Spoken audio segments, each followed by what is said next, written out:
Hi, this is Gosuico with RodSavage.com, and this episode is about surfing.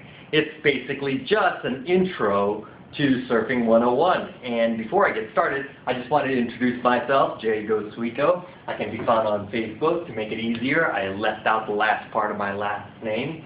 And Surfrider Foundation, go find them on Facebook. A bunch of great guys. We're going to change the world out there. 2 Mile Surf Shop, I'll tell you about that in just a little bit. And AlohaSurfGuide.com for all of your surfing needs.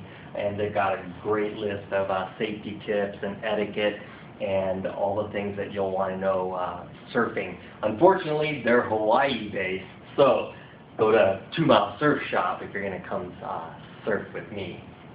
Anyway, this is all for my friend Rod Savage at RodSavage.com. You can go find her. Have a blast. So right now we're going to make the Olympics, the 2012 Olympics, plastic bag free.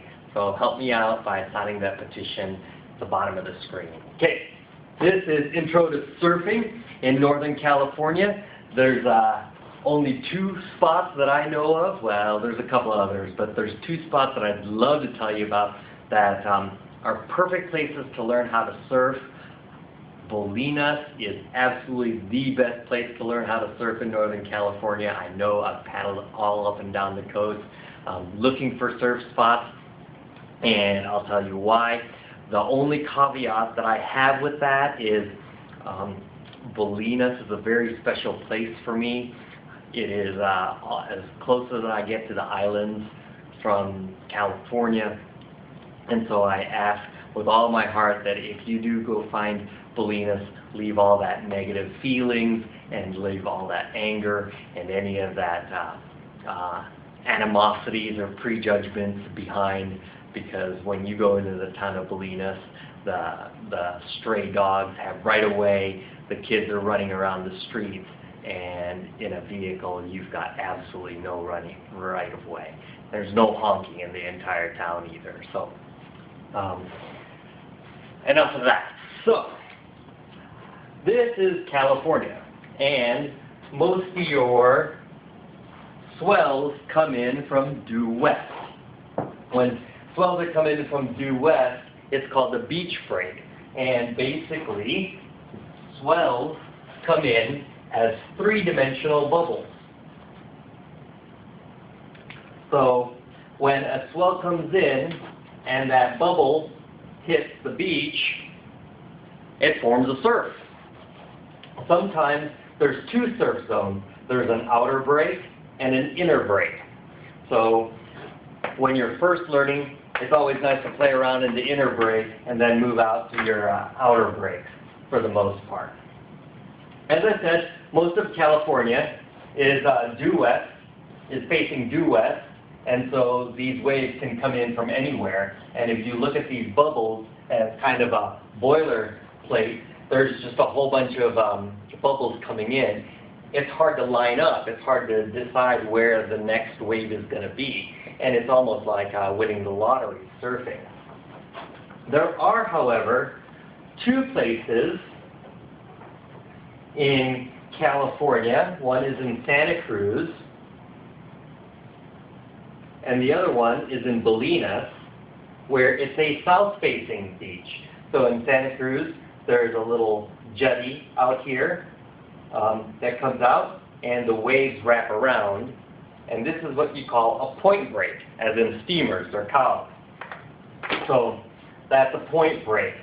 In Bolinas, we have Duxbury Reef that comes out, and Duxbury Reef and the Bolinas Reef come out and again form a point break.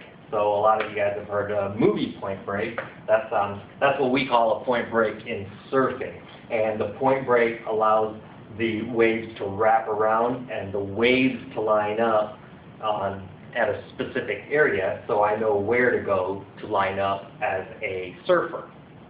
So remember, there's 2 different types of lineups. The waves are lining up is what most surfers refer to, and the surf, where the surfers line up, is completely different. So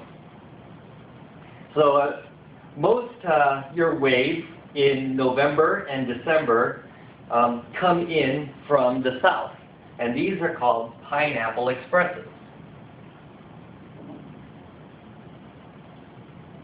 You guys have watched the movie, Pineapple Express. There you go.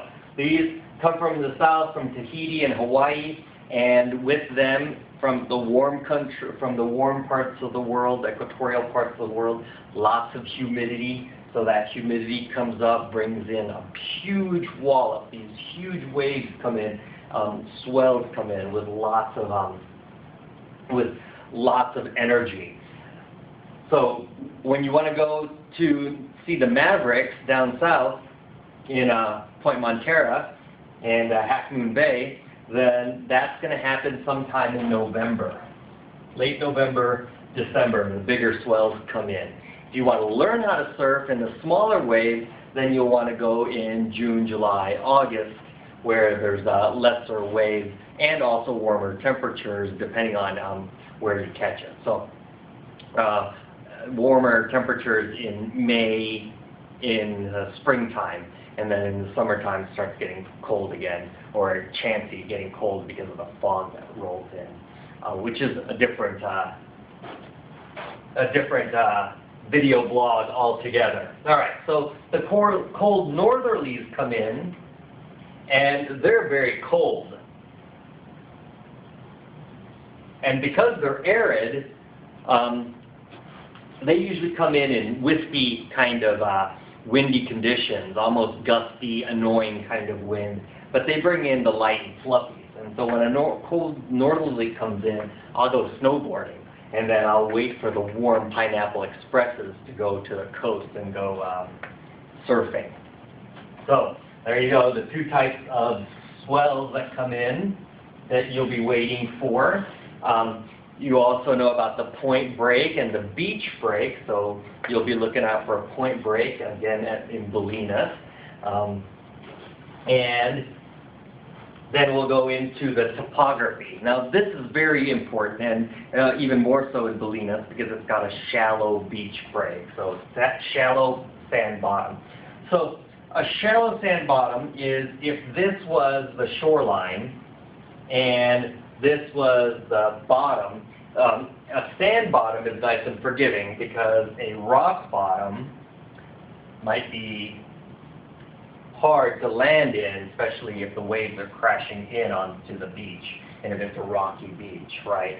So bolinas has a shallow as opposed to a deep sand bottom, and the waves kind of curl up. And I already told you that they were curling around Duxbury Reef, and now they're curling up the beach. All right. So this is opposed to areas like the North Shore of Oahu, and that is a coral break. And so basically, this is huge. I might be off the screen. These are huge bubbles coming up as swells, and when they hit the coral reef in Hawaii, there's no place else for this swell to go. So the swell has to rise up and over, and as this comes up and over, forms your monster waves like Jaws and Pipeline. So they have a coral reef. This is, of course, all coral bottom, and I don't know if you've ever augured in the coral bottom, but that's a rough scene. So you want to be able to protect yourself and be careful. Know who you're with. So again, lots of information on AlohaSurfGuide.com. So that's a rock bottom, a beach bottom, and a coral bottom are the most common types of bottoms out there. But you certainly want to be careful of those. The most forgiving to pearl in. Pearling is a term that you can find at AlohaSurfGuide.com or going over the falls. The easiest bottom to pearl in is, of course, a beach bottom or a sand bottom. All right. So the other thing that you want to consider is wind. So if this again is the shoreline, the bottom, an offshore wind holds up a wave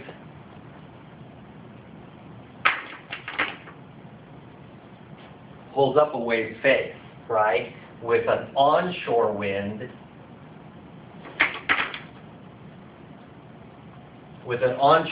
blowing down the wave face.